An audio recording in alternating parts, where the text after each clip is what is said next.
नमस्कार दोस्तों, आप सभी का स्वागत है। चलिए आज हम नंबर सिस्टम चैप्टर को आगे बढ़ाते हैं और इसमें जानवरों पर आधारित कुछ प्रश्न हल करके देखते हैं।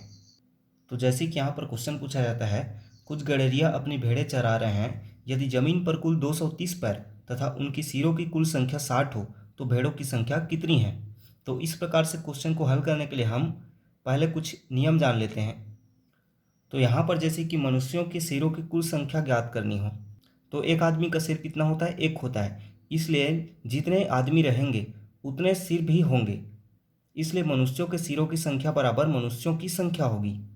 उसी प्रकार मनुष्यों के पैरों की संख्या बराबर क्या होगा, तो एक मनुष्य के पैर कितने होते हैं, दो।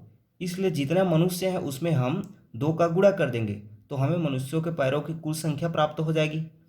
इसी प्रकार पक्षियों के सिरों की संख्या, तो पक्षियों के सिर कितने होते हैं, एक। इसलिए पक्षियों के सिरों की कुल संख्या क्या हो जाएगी, पक्षियों की संख्या, मतलब जितनी पक्षियां हैं उतना ही संख्या होगी। इसी प्रकार पक्षियों के पैरों की संख्या कितनी होती है, दो। इसलिए पक्षियों के पैरों की कुल संख्या बराबर दो गुणा पक्षियों की संख्या होगी। और इसी तरह जानवरों के सिरों की संख्या कितनी होती है, तो जानवरों के सिरों की संख्या भी एक होती है। इसलिए जानवरों के कुल सिरों की संख्या बराबर जानवरों की संख्या होगी। मतलब जितने जानवर रहेंगे उतने ही उनकी सिरों की संख्या होगी।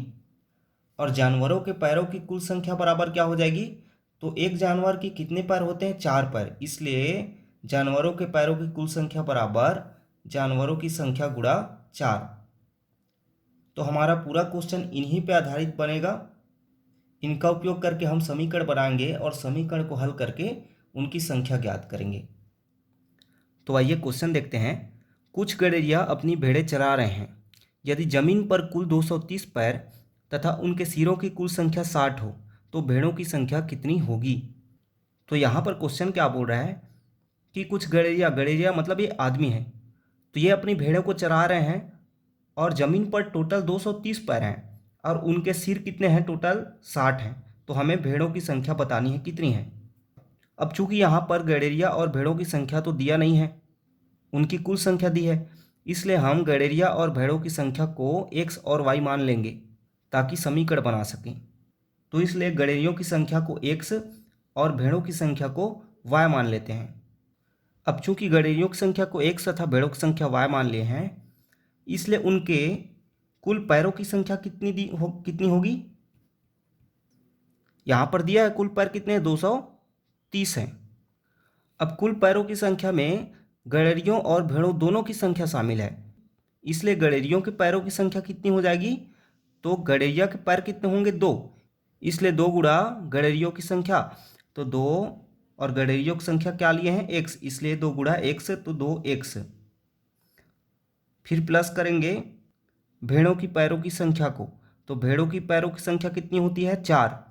इसलिए उनकी कुल पैरों की संख्या हो जाएगी चार गुणा भेड़ों की संख्या वाई, तो चार वाई बराबर क्या है, 230 कुल पैर हैं। अब हमें एक समीकरण प्राप्त हो गया। हम इस समीकरण को और सरल करने के लिए सभी पदों में दो से भाग दे सकते हैं।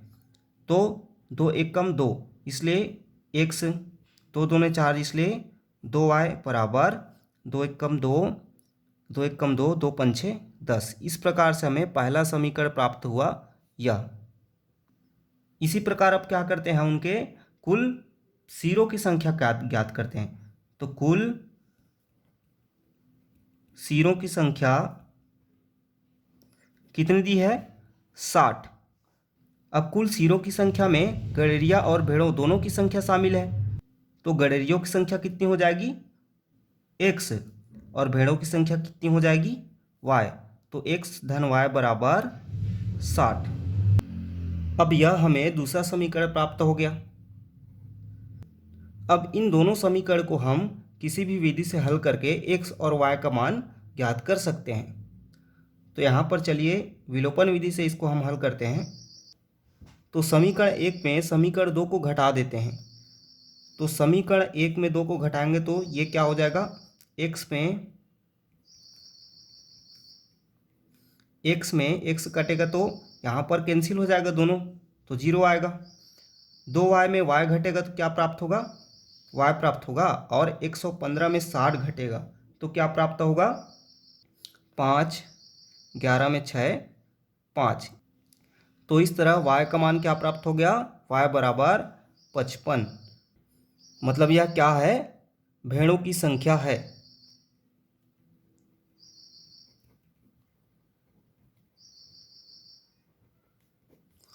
इस प्रकार हमें आंसर प्राप्त हो गया। चलिए इसी तरह एक और क्वेश्चन देखते हैं। एक चिड़ियाघर में कुछ चूहे और कबूतर हैं। यदि कुल सिर 90 हैं और 224 पैर हैं तो कबूतरों की कुल संख्या कितनी है। तो यहाँ पर कुल सिरों की संख्या कितनी दी है, 90, और पैरों की संख्या 224 दी है। तो सबसे पहले हम क्या करेंगे, चूहों की संख्या को x और कबूतरों की संख्या को y मान लेते हैं। अब चूंकि उनके सिरों की संख्या क्या दी है, 90, और पैरों की संख्या कितनी दी है, 224, तो इसलिए कुल पैर कितने हो जाएंगे, 224 हैं। अब कुल पैर में चूहे और कबूतर दोनों के पैर शामिल हैं, तो चूहों के पैरों की संख्या कितनी होगी। तो एक चूहा का कितने पैर होते हैं, 4, इसलिए 4 गुणा चूहों की संख्या, तो 4 और चूहों की संख्या x, तो गुणा x, 4x। अब धन कबूतरों के पैरों की संख्या, तो कबूतरों के पैरों की संख्या कितनी होती है, 2, इसलिए 2 गुणा y बराबर 224। तो इस प्रकार हमें एक समीकरण प्राप्त हुआ। अब इस समीकरण को और सरल करने के लिए हम इनके पदों में 2 से भाग दे सकते हैं।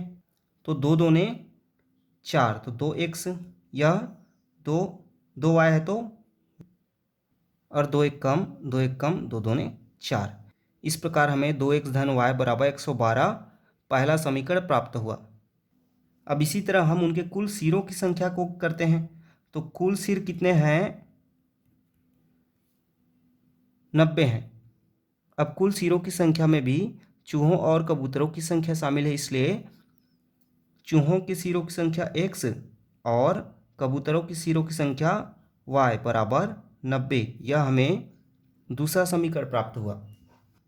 अब इन दोनों समीकरणों को हल करके हम x और y का मान निकाल सकते हैं। तो पहला समीकरण में हम दूसरा समीकरण को घटा देते हैं। तो पहला समीकरण में दूसरा घटाते हैं, तो यहाँ पर 2x में x घटेगा तो क्या प्राप्त होगा, x, और y में y घटेगा तो कैंसिल हो जाएगा, और 112 में 90 घटेगा तो 2 और 2। इस प्रकार हमें x का मान 22 प्राप्त हुआ। अब चूंकि x मतलब किसकी संख्या है, ये चूहों की संख्या है, और हमें क्वेश्चन क्या पूछा गया है, कबूतरों की संख्या ज्ञात करने के लिए। तो इसके लिए हमें y का मान ज्ञात करना पड़ेगा। तो अब इस x के मान को हम समीकरण 2 में रख देते हैं। क्या हो जाएगा, x मतलब 22 धन y बराबर 90। अब इस 22 को हम 90 की तरफ ले जाते हैं तो क्या होगा, -22। तो 90 में 22 घटेगा तो क्या प्राप्त होगा, 10 में 2 8 और 9 में 3 6। इस प्रकार हमें y जो है 68 प्राप्त हुआ, और यही क्या है, कबूतरों की संख्या है। इस प्रकार हमारा आंसर क्या हो जाएगा, कुल कबूतरों की संख्या 68 है।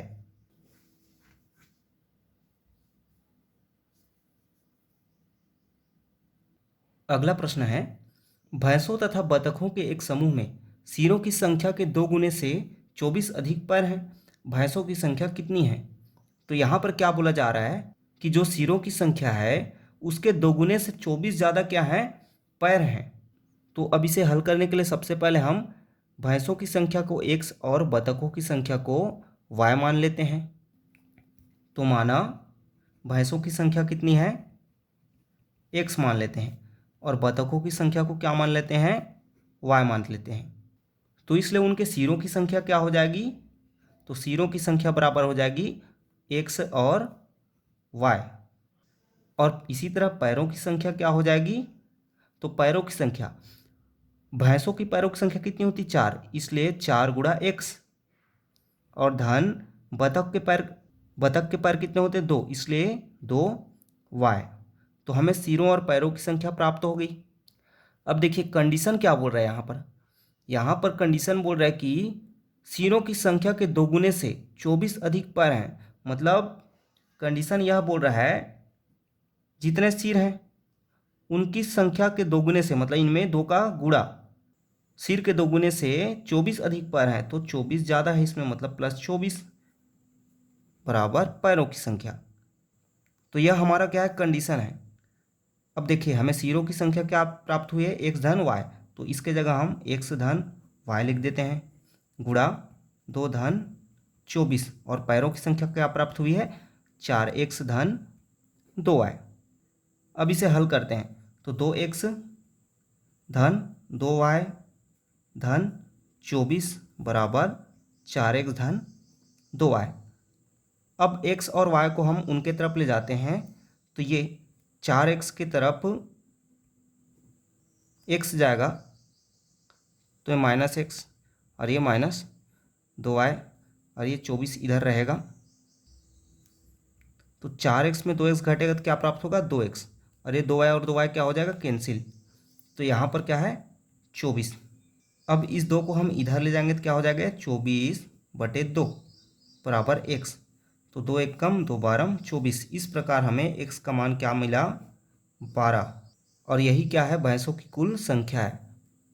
तो इस तरह हमें भैंसों की संख्या प्राप्त हो गई।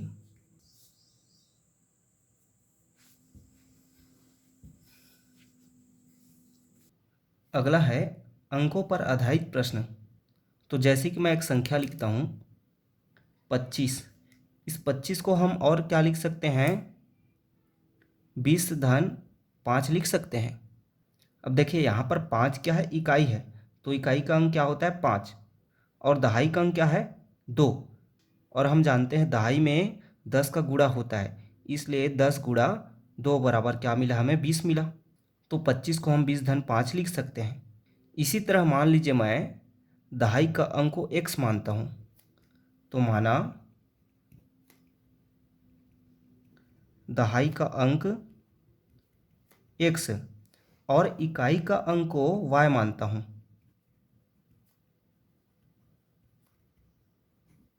तो हमारी संख्या क्या हो जाएगी। अब देखिए दहाई का अंक क्या है, यहाँ x, उसमें क्या हो जाएगा 10 का गुणा, तो 10x, और प्लस हो जाएगा इकाई का अंक y। इस प्रकार से जो हमारी संख्या होगी वो क्या होगी, 10x धन y। तो यहाँ पर अभी जो हम प्रश्न हल करेंगे उसे इसी कॉन्सेप्ट पे हल करेंगे। तो चलिए क्वेश्चन बना के देखते हैं। तो देखिए क्वेश्चन क्या बोल रहा है, 2 अंकों की संख्या में दहाई का अंक इकाई के अंक से 1 अधिक है, दोनों अंकों का योग 5 है, तो वह संख्या ज्ञात कीजिए। अब यहाँ पर मैंने सबसे पहले आपको क्या बोला कि हम दहाई और इकाई के अंक को x और y मान लेंगे। तो माना दहाई का अंक x है और इकाई का अंक y है। अब देखिए यहाँ पर पहला कंडीशन बोल क्या रहा है, इकाई के अंक से दहाई का अंक 1 अधिक है, तो हो जाएगा यहाँ पर दहाई का अंक बराबर इकाई से 1 अधिक, मतलब 1 ज़्यादा, तो दहाई का अंक क्या है, x है, और इकाई का अंक क्या है, y, उससे 1 ज़्यादा, मतलब यह। अब इस y को हम x की तरफ ले जाएंगे तो क्या हो जाएगा, यह x माइनस y बराबर 1। इस प्रकार से यह हमें पहला समीकरण प्राप्त हुआ। और दूसरा कंडीशन क्या बोल रहा है, दोनों अंकों का योग 5 है, मतलब दोनों अंकों का योग मतलब x और y का योग क्या है, 5 है। इस प्रकार से यह हमें दूसरा समीकरण प्राप्त हुआ। अब इन दोनों समीकरण को हल करते हैं, तो दोनों को हम जोड़ देते हैं, तो x और x क्या हो जाएगा, जुड़ के 2x। यहाँ पर देखिए यह प्लस में ये माइनस में, तो दोनों कैंसिल हो जाएगा। अब 5 और 1 जुड़ के क्या हो जाएगा, 6। तो इस प्रकार हमें x बराबर क्या हो जाएगा, 6, और 2 इधर जाके बटे में 2, तो x बराबर हमें 2 तिया 6 प्राप्त हो जाएगा। अब इस x के मान को समीकरण 2 में रख देते हैं, तो क्या हो जाएगा, 3 धन y बराबर 5, तो y बराबर 3 इधर जाके 5 माइनस 3, तो इस प्रकार हमें y बराबर 2 प्राप्त होगा। इसलिए जो हमारा संख्या है वह क्या बनेगा, xy। मतलब एक्स वाई मतलब 3 और 2, तो 32। अगला प्रश्न है, यदि किसी दो अंकों वाली संख्या और उसके परस्पर अंक पलटने से बनी संख्या का योग 110 है तो वह संख्या ज्ञात कीजिए जिसके इकाई का अंक दहाई के अंक से 4 कम हो। तो यहाँ पर इस क्वेश्चन में दो कंडीशन दिया है। पहला दिया है किसी दो अंकों की संख्या और उसके अंकों को पलटने से बनी संख्या का योग 110 है, और दूसरा कंडीशन दिया है इकाई का अंक दहाई के अंक से 4 कम है। तो चलिए हल करते हैं। तो सबसे पहले हम दहाई के अंक को x मान लेते हैं, तो माना दहाई का अंक बराबर x, और इकाई के अंक को y मान लेते हैं। तो इस प्रकार इन दोनों अंकों से जो संख्या बनेगी वह क्या होगी, दहाई का अंक x, उसमें 10 का गुणा तो 10 धन इकाई का अंक y, तो 10 x धन y हमारी संख्या प्राप्त हुई। अब इस संख्या के दोनों अंकों को पलटने से, मतलब इकाई के अंक को दहाई पे और दहाई के अंक को इकाई पे लाने से जो संख्या बनेगी वह क्या होगी, दहाई के अंक पे इकाई आ जाएगा मतलब 10y, और दहाई का अंक इकाई पे मतलब x। तो अंकों को पलटने से क्या बनेगी संख्या 10y प्लस x। तो पहला कंडीशन बोला है यहाँ पर दो अंकों वाली संख्या और उसके परस्पर अंक पलटने से बनी संख्या का योग 110 है। तो चलिए इस कंडीशन को हम अप्लाई करते हैं, मतलब इन दोनों का योग 10x प्लस वाई धन 10y प्लस x बराबर क्या है 110 है। अब इसे हल करते हैं तो ये क्या हो जाएगा 10x धन y 10y धन x बराबर 110। ब्रैकेट खोल देते हैं पहले। तो 10x और x मिलके 11x, इसी प्रकार 10y और y मिलके 11y, तो 110। अब इस समीकरण को सरल करने के लिए हम इसके पदों को 11 से भाग दे देते हैं। तो क्या हो जाएगा 11 कम 11 x, ये भी y बराबर 11 कम 11 और 0। तो इस प्रकार यह हमें पहला समीकरण प्राप्त हुआ। अब देखिए दूसरा कंडीशन क्या बोल रहा है हमें कि इकाई का अंक दहाई के अंक से 4 कम है, मतलब दहाई का अंक x है और इसमें इकाई के अंक को घटाते हैं तो हमें क्या प्राप्त होता है 4। ये हमारा दूसरा समीकरण हो जाएगा। अब समीकरण 1 और 2 को आपस में जोड़ देते हैं तो हमें क्या प्राप्त होगा, x और x जोड़ के क्या हो जाएगा 2x, y प्लस में है और यहाँ पर माइनस में, तो दोनों क्या हो गया कैंसिल। ये बराबर बराबर 10 धन 4 14, 2 को इधर पक्षांतरण करते हैं तो 14/2, मतलब x का मान क्या मिला हमें 2 सत्ते 14, तो x बराबर 7। अब इस x के मान को हम समीकरण 1 में रख देते हैं तो क्या प्राप्त होगा समीकरण 1, तो 7 धन y बराबर 10, 7 को इधर ले जाते हैं तो 10 माइनस 7, तो y बराबर हमें प्राप्त हुआ 3। अब देखिए हमें इकाई का अंक और दहाई का अंक दोनों प्राप्त हो गया। 3 क्या है इकाई का अंक है और 7 क्या है दहाई का अंक। तो अब जो संख्या बनेगी वह क्या होगी हमारी 10x धन y, मतलब 10x का मान क्या है 7 धन y 3, तो 10 सत्ते 70 धन 3 बराबर 73। इस प्रकार 73 हमारा वह संख्या होगा।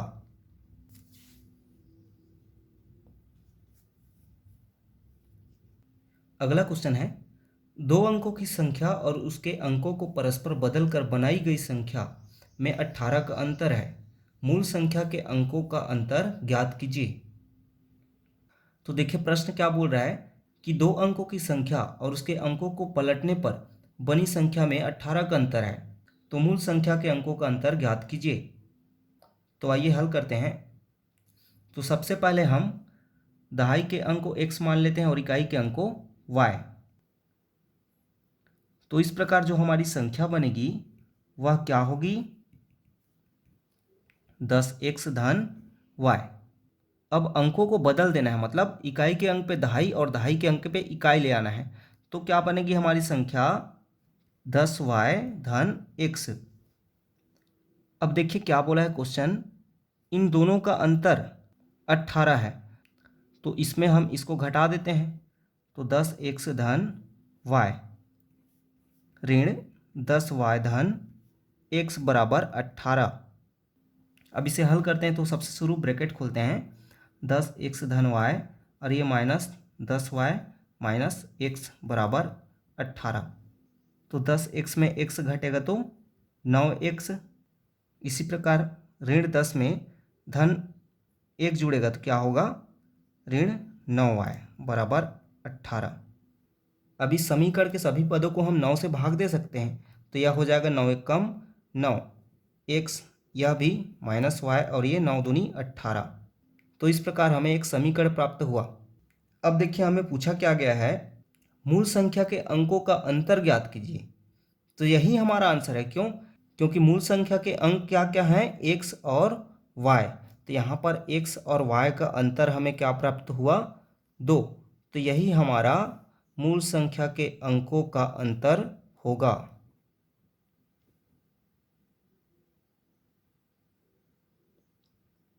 अगला क्वेश्चन है, यदि दो अंकों की किसी संख्या के अंकों का योग 12 हो तथा अंकों को उलटकर बनाई गई संख्या मूल संख्या से 18 अधिक हो तो संख्या ज्ञात कीजिए।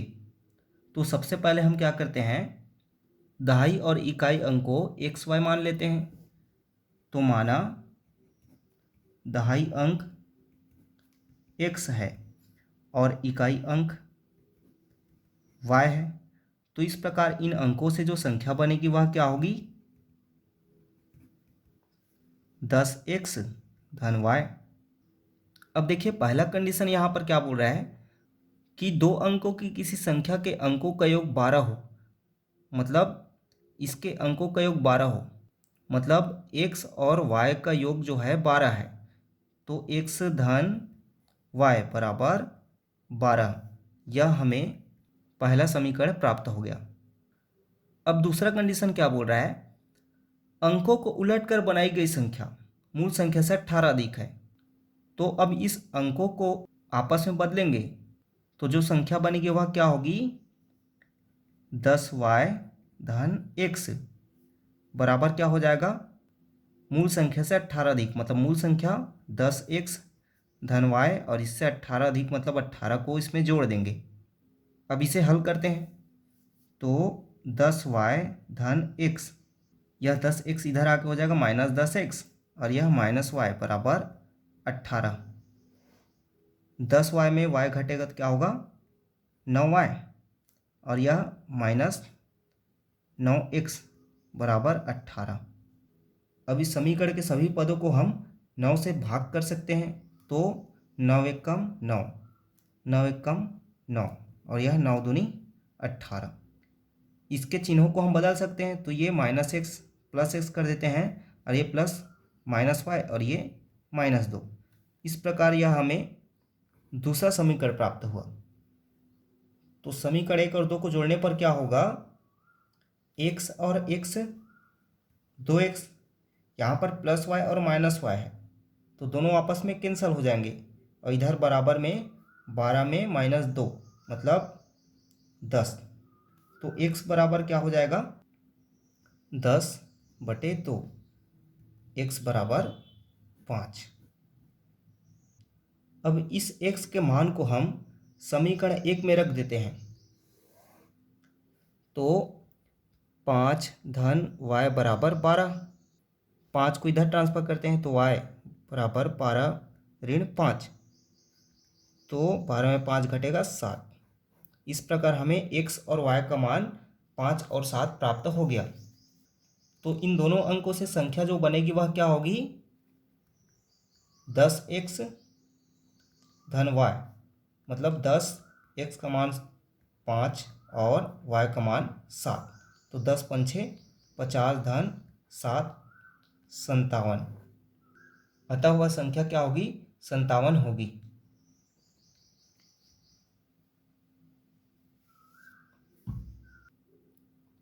अगला क्वेश्चन है, दो अंकों की एक संख्या अंकों के योग की 4 गुनी है।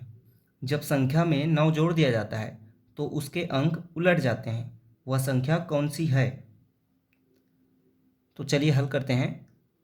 सबसे शुरू दहाई और इकाई अंक को मान लेते हैं। तो दहाई अंक x मानते हैं और इकाई अंक को y मानते हैं। तो इससे जो हमारी संख्या बनती है वह क्या बनती है? 10x धन y। अब देखिए पहला कंडीशन क्या बोला है, 2 अंकों की एक संख्या अंकों के योग की 4 गुनी है। मतलब 2 अंकों की संख्या क्या हुई? 10x धन y। यह जो है उसके अंकों के योग मतलब x धन y की 4 गुनी, मतलब इसमें 4 का गुणा। अब इसे हल करते हैं। तो 10x धन y बराबर 4x धन 4y। x को x तरफ ले जाते हैं और y को y तरफ। तो 10x minus 4x 4y minus y बराबर 10 में 4 6x, ये 3y। 3 से भाग करेंगे तो 3 दूनी और ये 3 एक कम। इस प्रकार हमें यह पहला समीकरण प्राप्त हुआ। अब अगला कंडीशन क्या बोल रहा है, जब संख्या में 9 जोड़ दिया जाता है तो उसके अंक उलट जाते हैं। तो संख्या क्या है? 10x धन y। इसमें 9 जोड़ देते हैं तो संख्या उलट जाता है, मतलब यह 10y धन x हो जाता है। अब इसे हल करते हैं। तो 10x धन y ऋण 10y ऋण x, और ये 9 इधर जाके माइनस 9। अब इसे हल करते हैं तो क्या हो जाएगा? 10x में x घटेगा तो 9x। इसी प्रकार माइनस 10 में y माइनस 9y बराबर माइनस 9। इसको 9 से भाग दे देते हो तो x ऋण y बराबर ऋण 1। यह हमें दूसरा समीकरण प्राप्त हुआ। अब देखिए समीकरण 1 से हमें y का मान पता है, तो y का मान 2x को समीकरण 2 में रखते हैं। तो x माइनस y का मान 2x बराबर ऋण 1। ऋण 2x में x घटेगा तो ऋण x बराबर ऋण 1। तो यह ऋण ऋण कैंसिल और x बराबर 1 प्राप्त होगा। अब इस x के मान को समीकरण 1 में रख देते हैं तो क्या हो जाएगा?